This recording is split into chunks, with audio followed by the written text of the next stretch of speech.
Don't blow out the graveyard pumpkins. An original Halloween legend told from Salina, Kansas. They told us not to carve pumpkins near Gypsum Hill Cemetery, but of course we didn't listen. And now, I don't know if it's ever really gone. I remember that Halloween like it was yesterday, even though it's been years. I don't know why I'm telling this now, except that maybe it's coming back. Or maybe, finally, I need someone else to know. That night, my friends and I made a mistake. One of those mistakes that you think is just a story afterward, but it never really leaves you. I grew up in Salina, Kansas, small town. Everybody knew everybody. And Halloween was sacred, not like these newfangled nights with parents handing out candy from wicker baskets. Back then, Halloween was the only night that felt dangerous, exciting, a little forbidden. And that year, we wanted to push it as far as we could. My friends, Harper, Gabe, and Sadie, and I had been talking about it for weeks. We wanted a real challenge, not just the streets with paper plates of candy or fake skeletons in someone's yard. We wanted something that felt like we were daring fate itself. That's when Harper brought it up. "Let's carve pumpkins at Gypsum Hill," she said. Her voice had that gleam in her eyes, like she was daring all of us to say no. I mean, everyone says not to, but that's why it'll be fun. I remember that exact moment, standing in her driveway thinking I should say no, because everyone in Salina knows the stories about Gypsum Hill, about the caretaker buried without a year on his stone, about pumpkins flickering for no reason, about strange lights and whispers if you wander too close after dark. But, of course, I didn't say no. We packed our pumpkins, knives, and candles into Gabe's truck and drove past Magnolia Road, past the last gas station on the east side, where the fog was already starting to cling to the fields. It was that perfect Halloween fog, thick, white, almost unreal, curling over the corn stalks like ghost fingers reaching for us. When we got to the cemetery, it was quiet, too quiet. The wind had stopped. Even the trees seemed to hold their breath. We parked near the main gate and grabbed our pumpkins. Harper picked the spot closest to the old caretaker's stone, the one with no date. We lit our candles and started carving. For a while, it was normal. Laughter, jokes, the scrape of knives on pumpkin skin.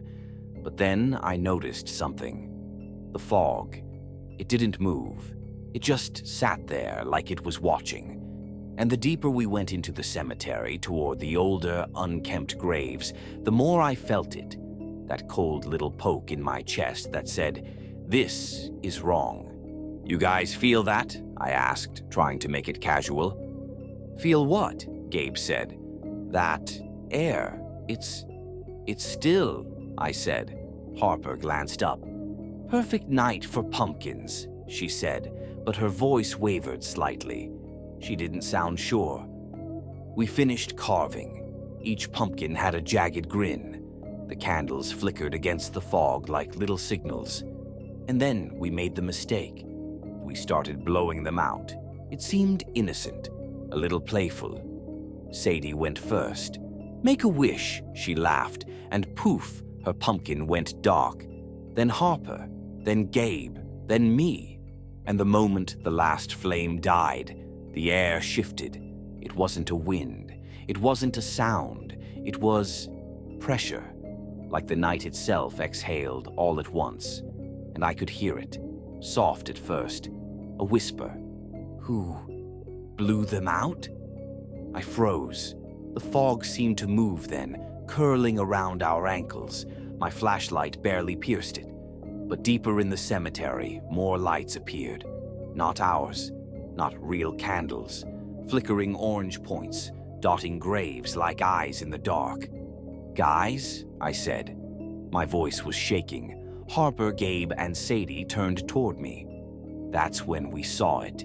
A figure hunched over the caretaker's grave, moving slowly, not walking, gliding. The light of the pumpkins reflected in its hollow eyes, or maybe it was just the fog playing tricks. But I swear the thing moved closer. We ran. I don't even remember the first few steps. The sound of my own boots on gravel, the scrape of pumpkins sliding across stones, the high-pitched squeal of Sadie behind me. It all blended into a nightmare. We burst out of the cemetery, over the gate, and toward Gabe's truck. But it didn't end. When we finally got to the truck, Sadie was gone. I don't know how long it had taken me to notice. My throat tightened. I called her name until my voice broke. Harper swore she saw her in the fog, standing just beyond the trees, a pumpkin candle glowing faintly in her hands. And then she was gone. We drove off. Gabe tried to start the truck. The engine groaned, coughing, then died. And for a long moment we sat there in the fog, listening. Nothing moved, nothing breathed. And then, just for a heartbeat, all the candles in the cemetery lit again. Small, glowing dots in the mist, watching us leave. We didn't speak about it for years. I told myself it was adrenaline, imagination, Halloween hysteria. But every Halloween since, things happen. Little things. Candles flicker where they shouldn't. Shadows move at the corner of my eye. And sometimes, in the foggy streets of Salina, I swear I see a little light bobbing near Gypsum Hill, just beyond the fence.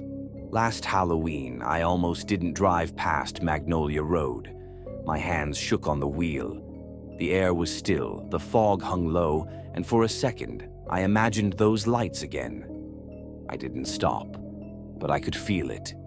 Like the night was waiting, like it remembered me. And now I tell this story because I think maybe telling it keeps it at bay, or maybe telling it wakes it up. I don't know. What I do know is this. If you ever carve a pumpkin near Gypsum Hill Cemetery and the candle flickers for no reason, don't blow it out. Not until midnight. Not even then. Just let it burn. Because the dead, the fog, the pumpkins, they watch, they wait, and sometimes, just sometimes, they follow.